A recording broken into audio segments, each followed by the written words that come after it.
at 9. First, the highlights. Lagos State Government reaffirms commitment to intermodal transportation for economic growth. Federal Government restates commitment to developing maritime sector. On the foreign scene, jubilant Syrians crowd squares for victory rallies. And in sport, Super Falcons maintains 36th position in latest FIFA ranking. Now the details. I am John Omoaka.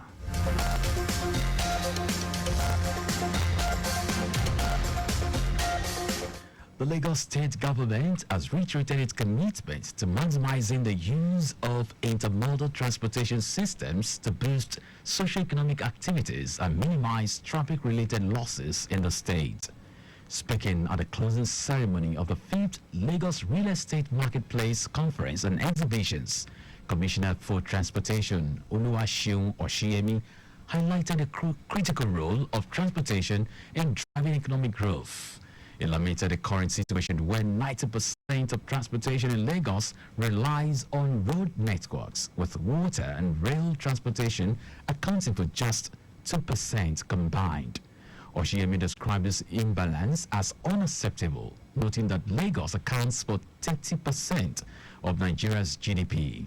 He further emphasized that the state's future relies on building an eco-friendly Lagos with fewer cars on the roads, in line with Governor Babajide Sanwo-Olu's Themes Plus agenda. The Chief Judge of Lagos State, Justice Kazeem Alugba, has sworn in 23 new notaries public at the High Court Complex, Ikeja, Lagos. Alugba administered the oath of office to the newly sworn-in notaries public as each lawyer made a solemn declaration before the Chief Judge and the body of benchers committing to uphold the integrity and the responsibility of their new role. In his address, Justice Alugba emphasized the importance of the notary public to the judiciary and the legal system, urging the newly confirmed notaries public to maintain the highest standard of authenticity and integrity in their work. The Chief Judge also informed them that they should ensure every document notarized is legal and genuine, adding that the authenticity and accuracy of the documents they handle are of utmost importance, as these documents often have both national and international implications. He further stressed the importance of the office of the notary public, which is to aid the speedy administration of justice, while cautioning them that their stamp of office must not be used by anybody else, as it is against the rule of law.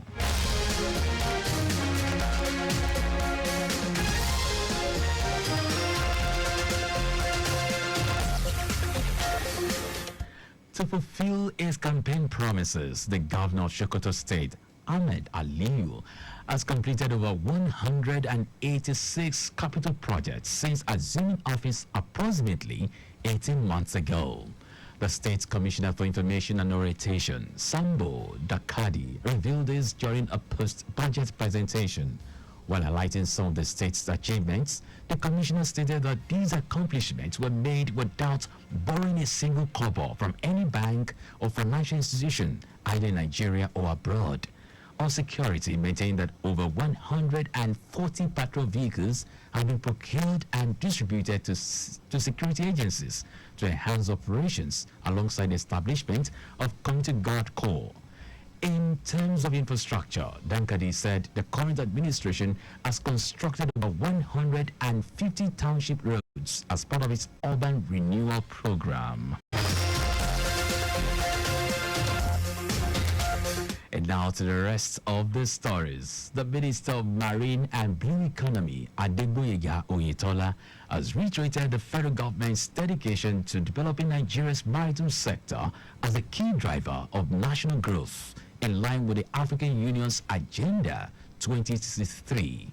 Speaking at the second and final executive technical validation workshop for the National Policy on Marine and Blue Economy held in Abuja, Oyetola described the work as a crucial step towards positioning Nigeria as a global leader in the blue economy.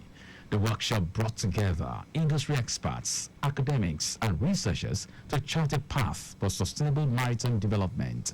Emphasizing the maritime sector's importance to Nigeria's future economy, the minister called for integration of marine and blue economy strategies into the country's broader economic goals.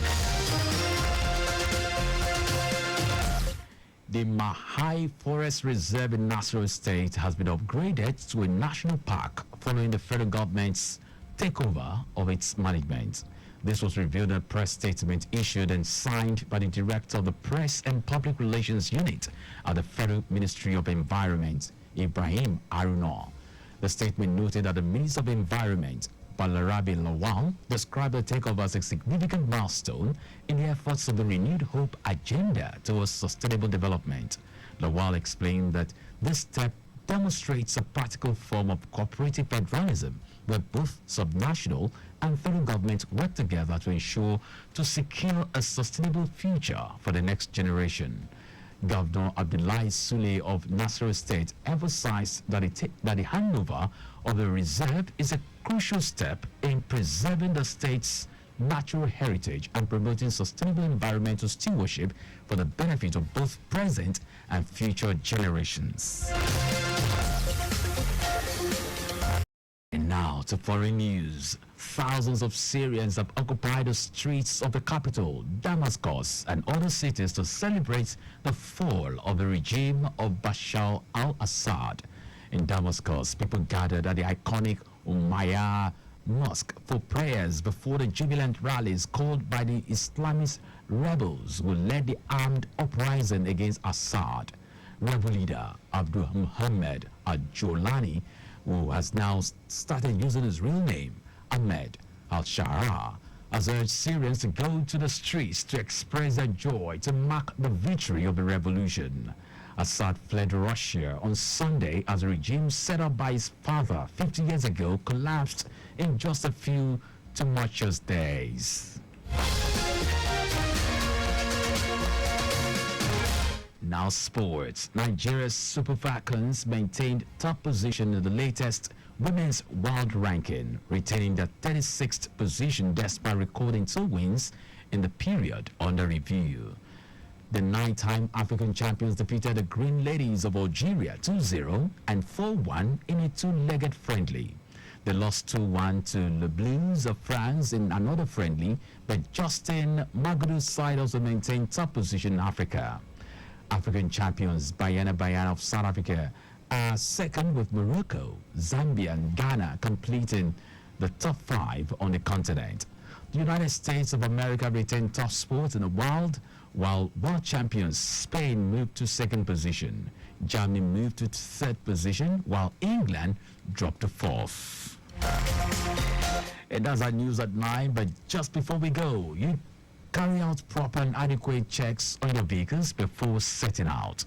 You can follow us and like all our various social media platforms. X at Traffic Radio 961, Facebook Lagos Traffic Radio 96.1 FM, Instagram Lagos Traffic Radio 961. Subscribe and watch our news and programs live on YouTube at Traffic Radio 961.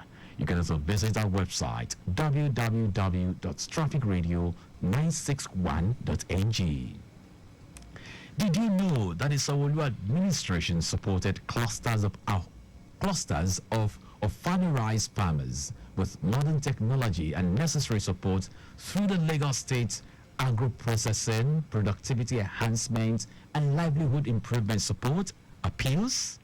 You can get more details on the Lagos State Government website. To end the news, here are the highlights of the major stories.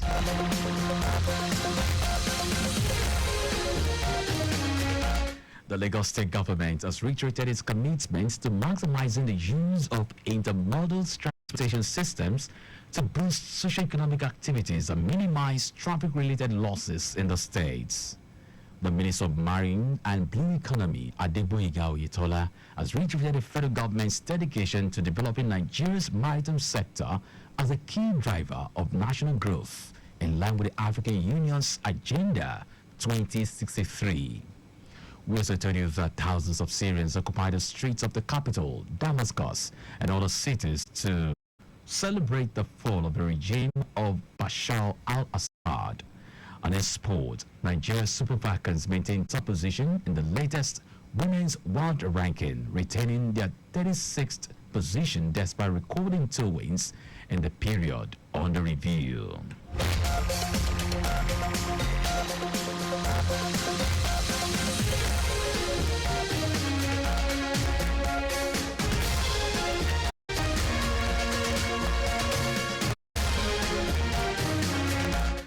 For contact with the newsroom, message to info@trafficradio961.ng. That is a news broadcast compiled by Kayode Mafolashiri. I am John Omoaka. Thank you very much for listening.